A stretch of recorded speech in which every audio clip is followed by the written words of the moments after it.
आमदार जे वक्तव्य करतात ते खोलीत कुठेतरी बसून चर्चा करूनच करत असतील, कारण ते अधिकृतपणाने पक्षाचे आमदार आहेत त्यांच्या. त्यामुळे जे आपल्याला बोलता येत नाही ते आमदारांच्या करवी बोलण्याचा हा कार्यक्रम आहे आणि महिलांना भीती दाखवण्याचा हा प्रकार आहे. पण ते हे विसरतात की हे सरकारचे तिजोरीतले पैसे आहेत, ते पैसे परत घेऊ, आम्ही डिसेंबरमध्ये स्क्रुटिनी करू, ही भाषा सगळ्या महिलांना दबाव निर्माण करण्यासाठी आहे आणि हे फार गंभीर आहे.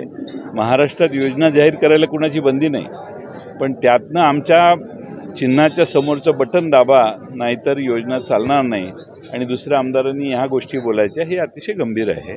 महाराष्ट्रातल्या भगिनी आमच्या कधी हे मान्य करणार नाही. तर एकीकडे लाडकी बहीण योजना चर्चेत असताना लाडका भाऊ आता बहिणीच्या विरोधात उमेदवार उभं केलं सुमित्राताईंना म्हणून अजितदादा बोलतायत. म्हणजे उपरती काही वेगळे चिन्ह आहेत? नाही, ते इव्हेंट मॅनेजर नेमलेला आहे ना, इव्हेंट तो काय निवडणुकीचा कन्सल्टंट आलेला आहे. त्या कन्सल्टंटने सांगितलं असेल की असं बोलल्याशिवाय आपल्याला पर्याय नाही. ते आता ते कन्सल्टंटच्या ताब्यात गेलेले आहेत, ते स्वतःचे राहिलेले नाहीत. जे लोकसभेच्या निवडणुकीत होते ते त्यांचं स्वतःचं म्हणणं मांडत होते, ते अतिशय जोरात मांडत होते. आता अचानक ते का असे बदलत आहेत तर लोकांना माहीत नाही, पण माझं असं मत आहे की कन्सल्टंटने सल्ला दिलेला दिसतोय की असं बोला. लातूरमध्ये उदगीर मतदारसंघामध्ये आपण तयारी करीत आहात आणि दुसरीकडे काँग्रेसचे जे नेते आहेत अमित देशमुख, त्यांनी उदगीर हे काँग्रेसला घेण्यात यावं असं त्यांच्या पक्षश्रेष्ठीकडे जाहीररित्या मागणी केलेली आहे. तिथले कार्यकर्ते पण त्या दृष्टीनं कामाला लागले. तर हा काय डिस्टर्बन्स आहे का? असं नाही, ती काँग्रेस पक्षांतर्गत त्यांच्या चर्चा, त्यांचं म्हणणं त्यांनी मांडायला काहीच हरकत नाही. पण शेवटी महाविकास आघाडीचा अलायन्स होईल आणि त्यावेळी जागा वाटप आपल्याला समोर स्पष्ट होईल. आपण जिथे जिथे जाता मराठा आंदोलक आपल्याला म्हणजे निवेदनं देत आहेत किंवा विचारलं आज सुद्धा सुप्रियाताईंना विचारलं गेलं, हे भूमिका स्पष्ट करा असं सगळ्यांचं म्हणणं आहे. नेमकी काय भूमिका? नाही, याच्यावर आता पवारसाहेबही बोललेले आहेत, पण आता त्याच विषयावर पुन्हा सांगण्याची गरज नाही. मी यापूर्वी त्याच्यावर बऱ्याच वेळेला बोललेलो आहे. दिवाळीनंतर निवडणुका करण्याचा जो प्लॅन चालू आहे, सरकारला अजूनही कॉन्फिडन्स नाही आहे की या योजना जाहीर केल्या आहेत खरं, पण लोक ह्या स्वीकारतील किती. त्यामुळे त्यांना आणखीन वेळ पाहिजे.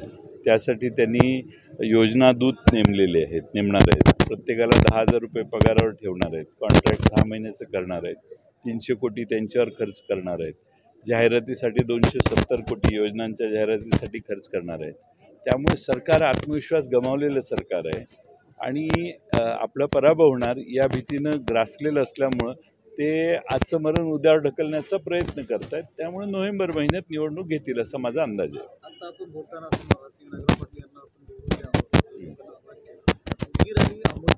उमेदवारी जाहीर केली होती.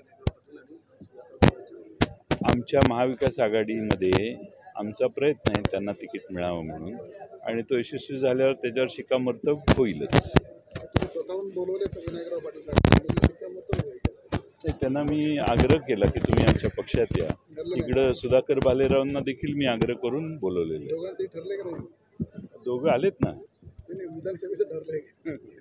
असं आहे की महाविकास आघाडीच्या वतीनं मी अशा घोषणा करणं उचित नाही, म्हणून मी त्याच्यावर काही बोलणार नाही.